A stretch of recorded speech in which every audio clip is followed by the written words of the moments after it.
Sometimes you'll be speaking and things will come out of you that you weren't even planning to say. You know, if somebody call you for advice and you don't even know really how you're going to help them, then in the middle of helping them, sometimes your help come. And then you give them an answer that really wasn't on the inside of you, but something took over on the inside of you. And you give them an answer, and they're like, oh my God, that hit me, and it hit you too. You're as shocked as they are. They're like, whoa, you like, whoa. All right, so you capture those moments too, because that's revelation as well.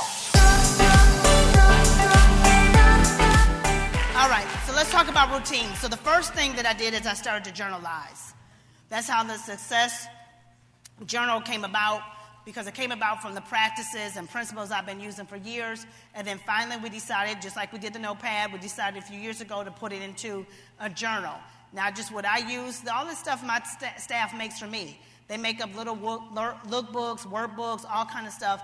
And then after a while, we get aha and say, let's share it with everybody, all right? So that's how the journal came about. But I literally use journaling to increase my money flow and to change my mindset. Just about every big shift that has happened in my life has happened after me writing down my goals.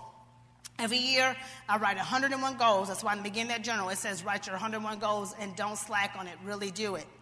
I write those goals down, and then I go and I pull out some of those goals I really want to happen in that year, and I focus on them till they happen, and then I just keep going down that list. But those 101 goals are what really begin to make a huge difference in my life, to even have goals and to think big. And I would write down goals in every area of my life, goals for travel, goals of things you want to be honored for, goals for things that you want for your family, goals for your career, goals for your health, goals for your kids. I would write down those goals, and those goals begin to come to pass. When you start seeing your goals come to pass, then it's like, oh my God, I can really write something down and it manifests. Also, I began to use my journal to release money blocks. I have money blocks just like many of you got in here today. Many of you have blocks concerning money. Only so much can come to you because there's some blockage. It comes from our upbringing, it comes from our family, it comes from our relatives, things we hear taught and talked about in our households. But we have things like money don't grow on trees. Money don't grow on trees. Don't you know it's hard to make money? It's hard to make money. When you hear that, then you start going through life thinking it's hard to make money. So what you do is you create situations that are hard for you to make money. You do it. Your own blockage creates them. I can't afford that. Some of us said we can't afford things a year out. We don't even give God space to give us the money. We see something in the price tag. Some of us shut down on price tags. We just see it and the price tag says something. I can't afford that. Your mind doesn't just say, hey, not now, but later. But instead you just say, can't afford that. Blocks. Or it don't take all that. It don't take all that. How many times have you spoke about somebody else's prosperity and was negative about their money? Don't you know what you sow, you reap? That even while you're not even talking about their money, you're not talking about your money, you're talking about somebody else's money, and don't you know there's circumstances showing back up in your life? Would you say it doesn't take, you can't have? Oh, it don't take all that, you put a block. So what happens when you say, oh, I would never pay $500 for a pair of shoes, you put a block. Now, you may not want to pay $500 for a pair of shoes, but I can't even bless you with it. Because you got to block up. You can't receive it. You say it don't take all that. I would never pay $500 for a pair of shoes. So now when somebody want to give you a $500 pair of shoes, they're going to miss you and go give it to your friend. You're going to be mad about it. Because you can't even see it. What you can't see, you can't have. So I got rid of my money blocks in my journal. I started thinking, what did I say? What did my grandma say to me? And they said there are certain things. They live in a different season in time. Some of them were speaking out of certain hardships and certain things and in the times they were living in. And we take that on for right now. So you got to get rid of certain money blocks. All right? And then some of you have certain people. I had to get rid of people. I wrote in my journal about friends I wanted to keep. And I started keeping accountability of my friends and who I was hanging with. Because some of you are hanging around with people that are holding you down. When you are fearful to talk about your dreams and your goals and all that with people that you're hanging out with, then you need to start thinking about getting away from them. And my goodness, for all you singles out there who are not married yet, this is a good lesson for you in prosperity. Before you get married to somebody, you need to do some money checks. You need to ask the person that you're dating, you need to find out, what do they think about money? Are they critical about money? Especially if you're a giver. I tithe. I give 10% of every single thing I make. I give 10%. I give it to my church. I believe in tithing, giving 10%. That's another key to prosperity. You can't hoard it all and keep it all for yourself. You want to be blessed to be a blessing. Some of it should go to help somebody else do something. And so if you have a partner, you say, oh, yeah, I'm a tither, I give 10%. They be like, that's too much. We're going to give 1%. Then you ought to walk away because that's a conviction of yours. Why, if you're single, why get married to somebody who is not going to share this same conviction? You're going to be fighting 10 years down the line over this. So I'm helping some of you single people. Some of you single people who got businesses. You got, especially if you ladies out there, you got your own business, and your guy, he don't want to help support it. He don't want to show up for it. He act like it's not a big deal. Cash him in. Get another one. You can manifest another man. That'll be in lesson 2. How to manifest a man. All right? But cash him in. He don't believe in your vision. Or vice versa. Some of you guys are dating girls and they don't believe in your vision. Let go. Keep moving. So you want to have some goals. Harvard MBA research in 1979 did an interview with graduates. And it says 83% of them, they did this program, 83% had no specific goals at all. 13% had goals, but they were not committed on paper. 3% had clear written goals that they planned to accomplish. In 1989, the interviewers again interviewed the graduates of the class. You can guess the results. The 13% of the class who had goals were earning on average twice as much as the 84% who had no goals at all. Even more staggering, the 3% who had clear written goals were earning on average 10 times as much as the other 98% put together. So just because they wrote them down, they made more money. What's written is real. Don't let your good and God ideas escape you. Great ideas can transform your entire life. You want to write down your ideas in your journal. You want to write down your goals in your journal. You might want to keep your journal with you at all times for a season in your life, everywhere you go. When you are on a serious, when I'm telling you, when you are ready to shift your life, you have got to do some radical things. You can't be passive about wanting to shift your life. When you're ready to make a mind shift and you're ready to say, shift my life, and I'm ready to change everything and transform everything, when you're ready for that, you have got to get aggressive. You have got to be on your hustle.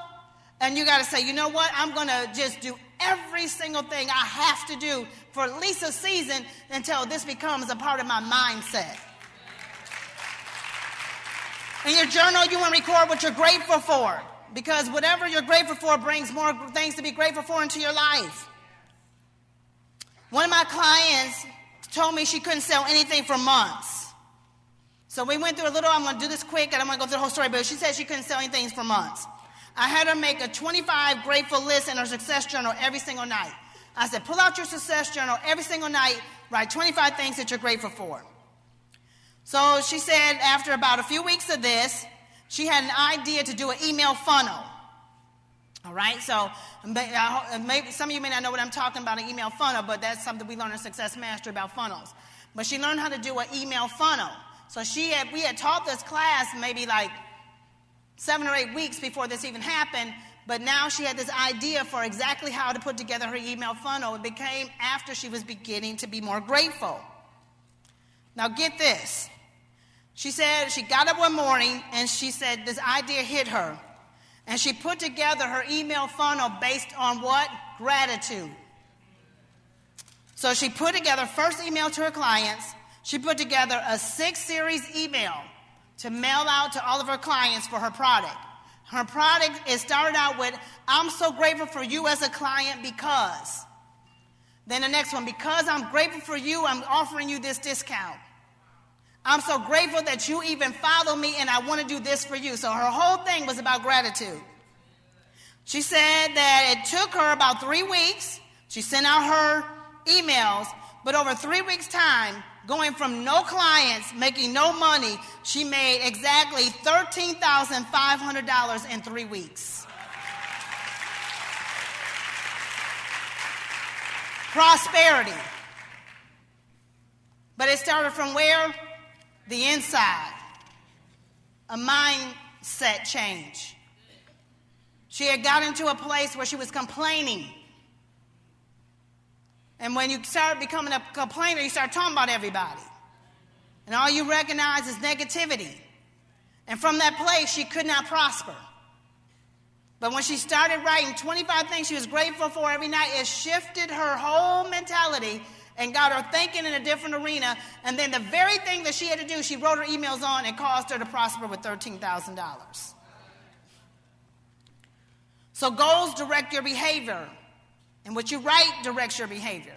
Being grateful directs your behavior. Journaling is one of your tickets to prosperity. In 2007, there's a report by Quint Careers that said journaling possesses nearly unlimited power. They did a study and said, we found out that journaling leads to creative problem solving, broader perspectives, brainstorming ability, clarity, new ideas, skills, innovation, self-confidence, awareness of unknown wants, bigger outlook, positivity, release of fear and anxiety, self-growth, better communication, and higher intuition. All that from writing in your journal. So you want to make sure you record some things in your journal. Next thing you want to capture in your journal are quotes and affirmations. You want to capture life experiences that frame them into words for yourself. In the Success Journal, I have a spot. It's a directed journal. Most people never have success with their journal because they just buy blank books and they don't know what to do with them. They don't know how to journalize. And I got that. I understood that. I was like, my people just don't know how to journalize. I need to put in the prompts. So all they have to do is fill in the blank and have success. If you just fill in the blanks, you're going to have success. Period. So there's a place for quotes and affirmations. When you should capture these things in life. When I hear a problem solved in my life, I usually try to sum up what I heard into my own quote, or if the person made a quote, I take the quote and I live by it. Okay? So if I'm in a sermon, I hear someone talking in a message, in a sermon, and I hear a quote that hits me, it hits my heart. I write it down and I put that in my journal because that's a life lesson. That's revelation for you to get you out of a situation. But most of the time when we hear revelation, we don't recapture it, so it doesn't change our situation because we do nothing with the revelation. So you want to put it in a journal. When I'm in a training or a workshop, if I hear something like you hear things today, don't just let words just drip and just you hear them and you don't do anything with them. Capture those words and put them in your journal. What words spoke to you? Don't worry about what your neighbor got on her paper, because what's happening on the inside of her is not what's happening on the inside of you. She don't even know about your real situation. She only know your fake life. She don't know really what's going on with you.